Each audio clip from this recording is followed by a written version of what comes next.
नमस्कार. पाहूया आज दिवसभरातील ठळक घडामोडी. बीड जिल्हा पोलीस पाटील भरतीत गोंधळ, चुकीच्या प्रश्नपत्रिकेमुळे उमेदवारांची फेरपरीक्षेची मागणी. बीड जिल्ह्यात फेब्रुवारी 22 रोजी पोलीस पाटील भरतीची लेखी परीक्षा पार पडली. परंतु याच परीक्षेत काही उमेदवारांना चुकीच्या संचाची प्रश्नपत्रिका देण्यात आली. व्हीएसआरची विमाने खराब होती तर दादांना ते का दिलं? रोहित पवारांचा सवाल.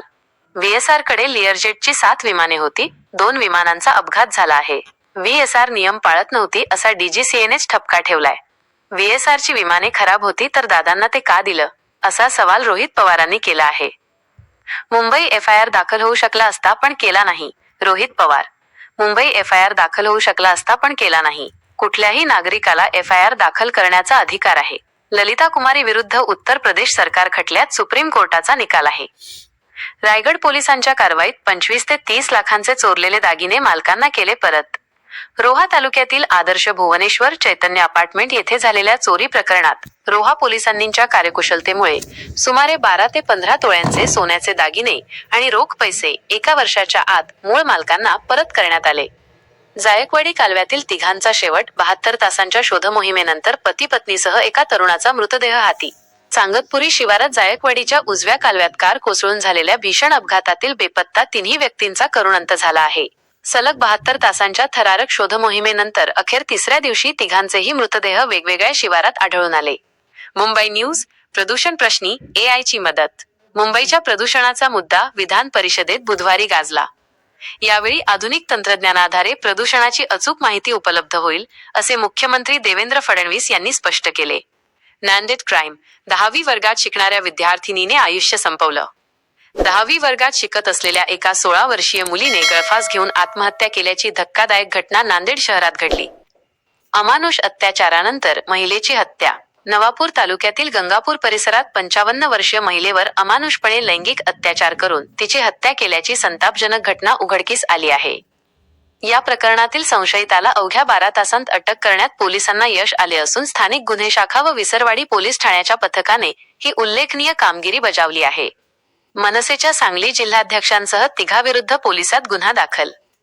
मनसेचे सांगली जिल्हाध्यक्ष तानाजी सावंत यांच्यासह तिघांविरुद्ध शासकीय कामात अडथळा आणल्याप्रकरणी विश्रामबाग पोलीस ठाण्यात गुन्हा दाखल करण्यात आला आहे. वन खात्याचा स्टांगा पलटी झालाय. वन मंत्री गणेश नाईक आणि उपमुख्यमंत्री एकनाथ शिंदे यांच्यात सुरू असलेल्या राजकीय संघर्षाचे पडसाद बुधवारी विधानसभेत उमटले. शिवसेनेचे आमदार निलेश राणे यांनी विधानसभेत राज्यपालांच्या अभिभाषणावरील चर्चेत सहभागी होताना वन खात्याच्या कारभारावर जोरदार टीका केली. मुंबई आणि नवी मुंबई विमानतळ जोडणारी मेट्रो लाईन 8 या मार्गिकेचा प्रस्ताव मंजूर झाल्यानंतर आता राज्य सरकारकडूनही या मार्गिकेला मंजुरी मिळाली आहे. शिवाय जून 2026 पर्यंत मार्गिकेचं बांधकाम सुरू होण्याची अपेक्षा आहे. नाशिकच्या कामगार नगरमध्ये लग्नास नकार दिल्याने संतप्त झालेल्या प्रियकराने तरुणीच्या डोळ्यात मिरची पूड टाकून अपहरणाचा प्रयत्न केला. सातपूर पोलिसांनी मुख्य आरोपीला अटक केली असून तपास सुरू आहे. मुंबईतील वाहतूक कोंडी फोडण्यासाठी बहुउद्देशीय बोगदा जोडणी प्रकल्प उभारण्यात येणार आहे.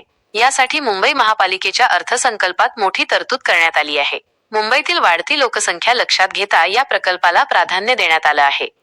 पारंपरिक शेतीतून भरघोस उत्पन्न कमावून छाया वेखंडे या एक आदर्श ठरत आहेत.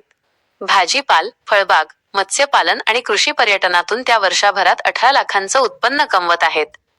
स्वातंत्र्यवीर सावरकरांना भारतरत्न द्या. विधिमंडळात पहिल्यांदाच मागणी. संसदीय कार्यमंत्री चंद्रकांत पाटील स्पष्टच बोलले.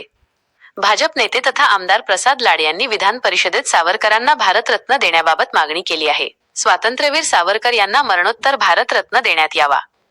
मनोज जारेंज पाटील. माझ्या विरोधात कट रचला जातोय, कारण तर मी गरिबांसाठी काम करतोय. मंत्रालयात स्टिंग ऑपरेशन सुरू आहे, असा खळबळजनक दावा मराठा आंदोलक मनोज जरांगे पाटील यांनी केला.